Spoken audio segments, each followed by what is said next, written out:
Okay, we have, this is part 7 here. I'm going to go over some of the things I went over before and a lot of new stuff. This is the picture with Wendy. She's sitting in Stanley's chair. So why is this weird? I said, well, it's because it's Stanley's director's chair. The odd thing is it's included in the movie The Shining. We have it right here. You can see it in the corner.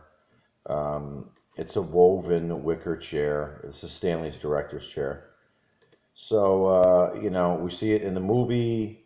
We see it with Stanley in the chair. It's the same exact chair here. Here he is directing The Shining.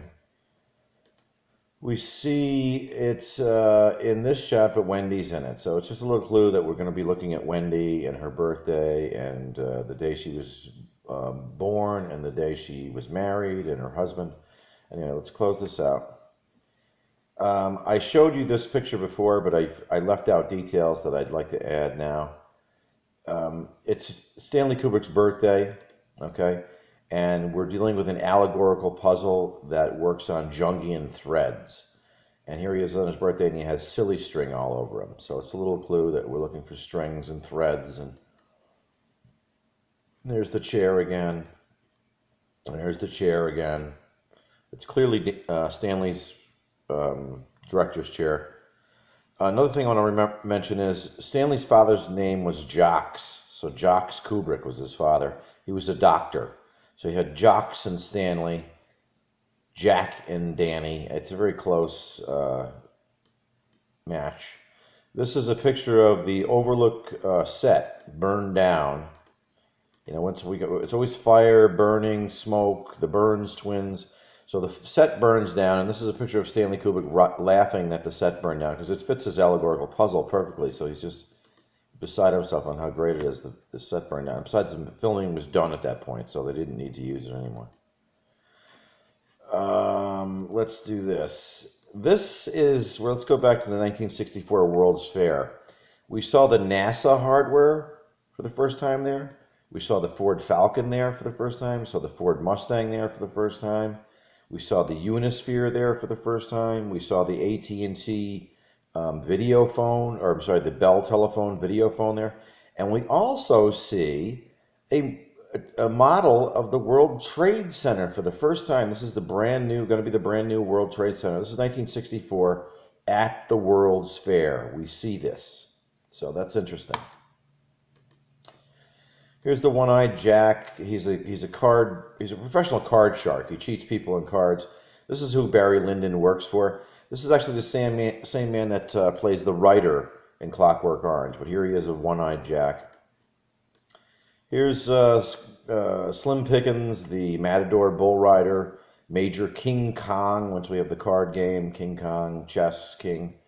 And he's reading the Playboy. This is the same issue with Miss Scott in it. It's the Miss Foreign Affairs.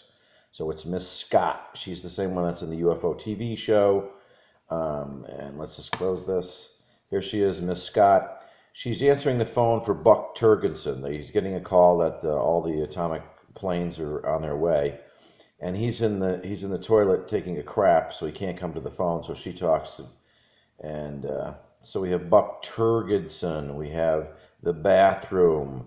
We have a Playboy model. That's the same Playboy model that's in the Playboy issue that Slim Pickens is reading, although she's not really a Playboy model. Here we have a clue to Herman Kahn. This is World Targets and Megadeaths. This is a book he writes. Herman Kahn is born on the same day that Shelley Duvall is, the same day Stanley Kubrick dies. So I just wanted to point this out, this World Targets and Megadeath. And this is Buck Turgidson, and he just wants to launch everything. He wants to kill her. He represents Curtis LeMay. I don't know if you figured that out yet. Here's Barry Lyndon's boss, the one-eyed Jack. He's a professional card shark. Here's OPE, which is Peace on Earth, Purity of Essence. This is a clue to Edgar Allan Poe and the Gold Bug. Edgar Allan Poe was an alchemist. Dear John, Jack is Johnny, one-eyed Jacks. Smoking. Here he's talking about fluoride, and he's Jack the Ripper. He's out of his mind. There's Jack the Joker. We're doing card game allegories. Here's a globe. There's also another large globe in this movie, Barry Lyndon, and I could not find a still shot of it. But this is the schoolroom where his son is being educated. The cigars, Miss Foreign Affairs, Miss Scott. She's on the UFO TV show. She's on the same TV show as Ed Bishop. Bishop is a chess piece. So once again, we have bishops and kings and queens. We're beating the dead horse. This is a horse skull. I showed you that already. I'll put this over here because I found it. Here's the Playboy clue. Wow, here we are on Apollo 12, and they inserted Playboy models into their mission logs. It was a little joke they played on them. You know, it says, see any interesting hills and valleys, like the Overlook, possibly. Here we have survey her activity. You know, it's a Playboy model. This is Apollo 12. We have the White Rabbit connection again. Danny is Doc. Here they are playing cards. This whole movie is about card playing and cheating people in cards. These are the rich people who have too much money and no sense, so they gamble. They love to gamble. And Barry Lyndon works with his boss, the One-Eyed Jack over here, to cheat these people out of lots of money. Here's Keir Dalia. Keir Dalia in Scrabble Cheat is Laureled, Laurelled. He plays Bowman. Apollo is the Bowman. You know, here's another Apollo Playboy mission log. Remember which one is the diaries? It's the logs that we're looking at. Here's a clue to Mickey Mouse. This is Apollo 11. You know, Kubrick made this thing look like the face of Mickey Mouse when this thing landed, because the whole thing was Mickey Mouse. It is. Here's another shot of it. If you look at, if you had a shot from the front, it looks just like Mickey Mouse. Barry Lyndon, the One-Eyed Jack, the card shark. Here's the Mickey Mouse again. Here's Apollo, and they have the Snoopy and Charlie Brown capsules. So you have Doc Brown, Charlie Brown, Molly Brown, Garrett Brown. We're using colors and allegories. We have the bunny hop. This is how they got around on the moon. They did the bunny hop because they're white rabbits, and we're following the white rabbits. And Lewis Carroll, through the looking glass, Alice, you know, she follows the white rabbit. Danny is Doc. We have the exploding white rabbit, Crazy Earl. We have Hair Lip from Slim Pickens. We have this man is clearly, he's crazy as a March hare, uttered by Peter Sellers as he does Mandrake. We have in the War Room, Peter Sellers says this man is clearly a psychopath. So we're giving different allegories to crazy, which is another thread. But here's Hippity Hoppity on the moon. This is a video you can look up online. Hippity Hoppity. We have Dr. Kimball. He's one of the men in stasis. Dr. Kimball is the one-armed man in the movie The Fugitive, starring Harrison Ford. And there's a bunch of clues to the one-armed man. We have Keir Dalia stars in a movie, A Brave New World. A Brave New World was written by Aldous Huxley. So he plays an alpha in the movie. They worship the Ford Model T, which is, you know, what's the missing letter from planet? The T. It's a plane. You add a T on the end, it's a planet. There's alpha, beta, kappa, delta. It goes all the way to epsilon. Epsilon is the chemically brain dumbed down people, and alpha, these are the ones that do all the thinking in the society. Thinking is not really allowed in the society, and it's frowned upon, actually. Here's Kubrick, and he does an interview, and he talks about his cats, and he says his cats, he is convinced his cats have some sort of extrasensory perception, and he thinks that science is about right around the corner. They're going to prove that it actually exists. And, you know, so this is interesting. He's talking about ESP and his pets. Danny has ESP. Scatman, he has ESP. We're beating the dead horse. This is where we start getting into the Apollo missions. Now, a lot of this stuff you're not going to be familiar with because most people don't research the Apollo missions, but I'm a fanatic with this stuff. I'm obsessed with it. So this is one of the Apollo moon landing maps. This is where they landed on the moon. And we have head crater right here, okay? We have benched crater, and we have sharp crater. So a lot of this allegory is talking about the Kennedy killing. So when Kennedy got hit by the frangible bullet in the head, It caused a pretty big head crater when it hit. Okay, he was shot by a man from a bench who was bench resting his rifle. He was clearly a sharpshooter. And here's the halo crater, that he gets after the head crater. So these maps, once again, I talked about earlier, the International Astronomical Union, the actual union that decides the names of the craters. Well, clearly whoever faked the Apollo missions had to have worked with them because they named craters during these missions a lot of times. Like you have the Collins crater and the Aldrin crater and the Armstrong crater. They were naming craters in there wherever they land. They would pick out new names for the craters that fit their mission, little catchy things. And this is an example of it here. And we have so we have the head crater. We have the redheads. We have the I want that head so spotless, the Virgin Mary be proud. It's a clue to Kennedy's killing. So this is one of the first things you find when you get into this puzzle. When you find head crater, you're like, okay, what is this? They also land right next to the Surveyor 3 craft. I mean, within feet of it, they land. And, surveyors are one of the flat Earth people who know the Earth is flat. And, so we have this little map here. So remember this. Craters and the moon maps are part of Stanley Kubrick's messaging system. The moon maps, the hand-drawn moon maps, you'll notice this is a hand-drawn moon map from the original missions. These maps are loaded with clues in them. So we were given the International Astronomical Union, which is the body that decides the names of the crater, and now we find out, he's using the crater names in his puzzle language and the actual crater maps from the original missions. So if you're online, search for the original missions, you'll find these crater maps and it'll blow your mind.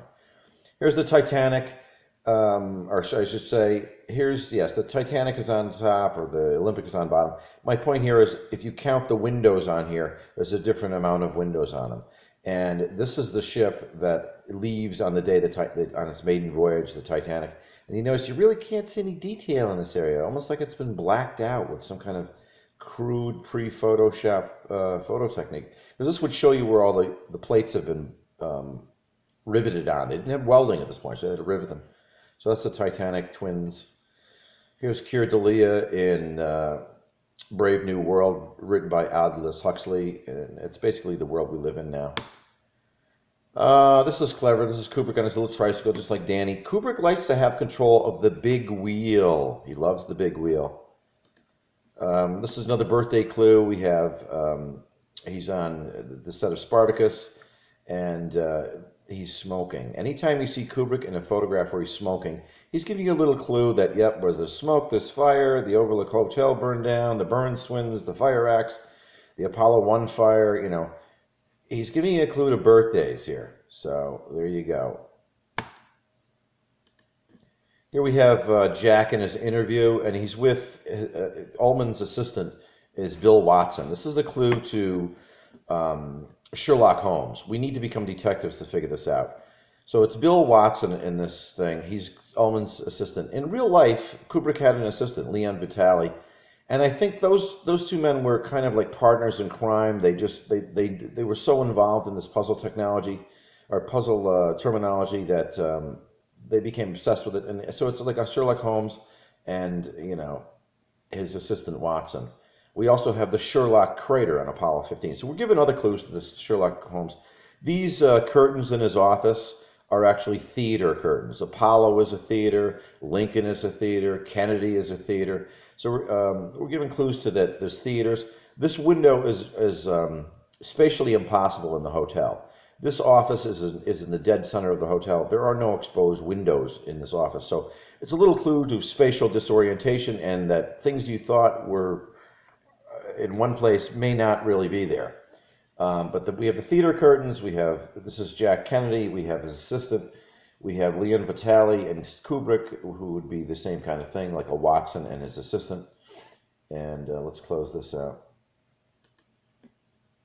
Here's the Playgirl magazine. This is an interesting clue here. There's a huge pile of luggage here. And he says, where's your luggage? He goes, it's right there. And he points over to here. Now remember, the hotel is closed.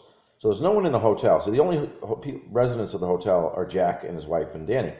So they have this massive pile of luggage, which there's no way you could fit all this luggage in a VW Beetle and still drive up to the Overlook. In King's book, the Beetle had a trailer to bring the luggage, but in the movie, Kubrick changes the color of the VW Beetle, and now they have this massive pile of luggage, which clearly could not have fit into the Beetle. So why are we being shown this?